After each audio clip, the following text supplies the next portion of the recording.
Hello guys. तो मैं हूँ नंदिनी और मैं शुरू करने जा रही हूँ वापस से अपना नीट की जर्नी।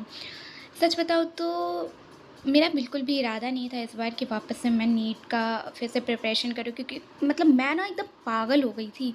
एकदम पढ़ते पढ़ते पढ़ते और उसके बाद भी जब पढ़ रही होती थी तो ऐसा लगता था कि मुझे तो सब समझ आ रहा है, एंड देन जब क्वेश्चन बनाने की बात आती थी ना तो पता नहीं क्यों मेरे से बनता ही नहीं था।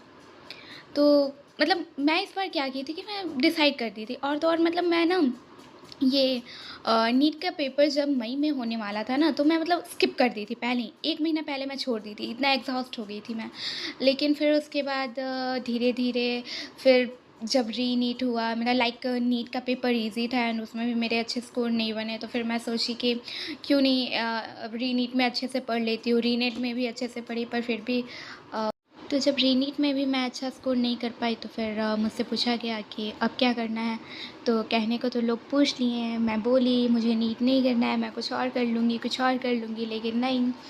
क्योंकि पेरेंट्स के नज़र में तो ऐसा है कि नीट के अलावा कोई ऑप्शन ही नहीं है। फिर मैं भी देखी कि कोई नहीं, चलो एक बार और ट्राई दे ही देती हूँ। तो अब तो अगस्त आ गया है, तो मैं एक अपना स्टडी प्लान बनाई हूँ। अगर क्योंकि देखो, it's not too late to start, okay.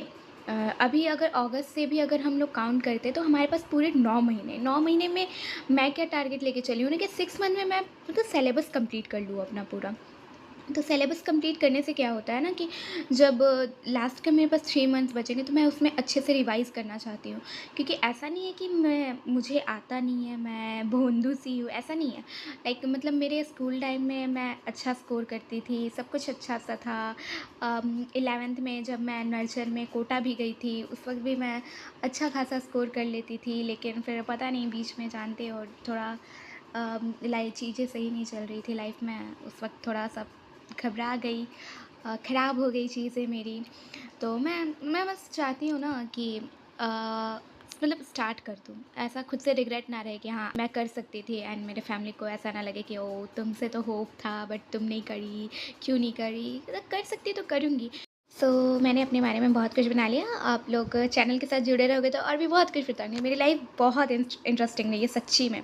सब कुछ बताऊँगी, सब कुछ शेयर करूँगी, सब कुछ करूँगी। तो फिर अभी जो मैंने स्टडी प्लान बनाया है वो मैं आप लोग को दिखाना चाहती हूँ। तो मैं ना ऐसे मंथ वाइज एक प्लान बनाई, क्योंकि डे वाइज प्लान बनाने से एकदम बिल्कुल भी पूरा नहीं होता है। मतलब मुझे सबसे बेकार वही लगता है कि डे वाइज बनाओ, क्योंकि एक दिन में तुम कुछ कर नहीं पाओगे एंड देन फिर तुम डीमोटिवेट हो जाते हो। तो इसलिए ये मेरा अगस्त का पूरा प्लानर है। अगस्त में मैं ये फिज़िक्स के चैप्टर्स को रखी हूँ कि बेसिक मैथ्स जो कि 16 लेक्चर है। हाँ, एक और बात, मैं क्या करती थी ना कि मुझे ऐसा लगता था कि ये चैप्टर मुझे बहुत आता है तो मैं वन शॉट से कर लूँगी। भाई वन शॉट से उतना बेहतर नहीं होता है। तो अब मैं चाहती हूँ कि अब वो चीज़ें, मतलब जो चीज़ मैं गलत कर चुकी हूँ वो चीज़ गलत ना करूँ। मैं आप लोग को भी रिकमेंड करूँगी, पहले अभी टाइम है तो डिटेल्ड लेक्चर देखो, आप लोग के हिसाब से अच्छा रहे। क्योंकि मैं तो बेसिक से स्टार्ट करने वाली हूँ, एकदम बेसिक से स्टार्ट करूँगी। लाइक अगर लेक्चर्स जितने हैं मैं कोशिश करूँगी कि मैं सारा देखूँ, क्वेश्चंस लगाऊँ, क्योंकि मैं ये पिछले साल गलती कर चुकी हूँ कि क्वेश्चन नहीं लगाए अच्छे से, लेक्चर्स कंप्लीट नहीं किया, 2x पे देख लिया एंड 2x पे देख के ऐसा समझ लिया कि नहीं मुझे तो सब आ गया। बट एट द एंड क्या होता है, जब आप क्वेश्चन बनाने जाते हो तो चीज़ें भूल सी जाती हैं, एंड चीज़ें भूल सी जाती है तो फिर आप क्वेश्चन अटेम्प्ट ही नहीं कर पाते हो और डिमोटिवेशन अलग से आ जाता है। तो देखो, मेरा है प्लानर कि फ़िज़िक्स के मैं 4 चैप्टर्स ये 1 मंथ में कंप्लीट कर लूँगी। बेसिक मैथ्स के 16 लेक्चर हैं, वेक्टर के 10 लेक्चर हैं, यूनिट एंड डायमेंशन के 11 लेक्चर और काइनेमेटिक्स के 28 लेक्चर। तो मेरा है कि मैं ये सब कुछ अच्छे से कंप्लीट करूँ 1 महीने के अंदर। और फिर उसके बाद केमिस्ट्री में मैं टारगेट लेके रखी हूँ कि मोल कॉन्सेप्ट कर लूँगी 16 लेक्चर का जो है, और रिडॉक्स रिएक्शन कर लूँगी 6 लेक्चर का, और सॉल्यूशन कर लूँगी 11 लेक्चर का। और ऑर्गेनिक में मैं ज़्यादा नहीं ली हूँ, एक IUPAC ली हूँ बस, और इनऑर्गेनिक में पीरियोडिक टेबल रखी हूँ। मैं ना ऐसा है कि 8 लेक्चर पर डे, क्योंकि देखो शुरुआत की चीज़ों में ज़्यादा टफनेस नहीं आती है, इसलिए मैं चाहती हूँ कि 2-2 कर लूँ। हालांकि आगे मैं मार्जिन लेके चली हूँ कि इन केस अगर कुछ छूट सा जाता है, अच्छे से पूरा नहीं कर पाती हूँ, तो बस मैं भागूंगी नहीं, उसको लास्ट तक में डेट थोड़ा एक्सटेंड करके उसको कवर अप करूँगी। बॉटनी में वही मेरा सेल सेल ले ली हूँ, लिविंग वर्ल्ड ले ली हूँ, biological classification, structural organisation, breathing and exchange, ये सब कुछ रख ली हूँ। आप चाहो तो इसका स्क्रीनशॉट ले सकते हो। तो ये है मेरा मंथली प्लानर। अब मंथ का तो प्लानर बना लिया, लेकिन मेरा वीक का भी टारगेट मैं लेके रखी। ये मेरा वीकली टारगेट है कि मुझे वीक 1 में कैसे ना कैसे बेसिक मैथ्स कंप्लीट करना है, मूल कॉन्सेप्ट कंप्लीट करना है, and cell division and cell पूरा स्ट्रक्चरल यूनिट ऑफ लाइफ वो पूरा चैप्टर कंप्लीट करना है अच्छे से।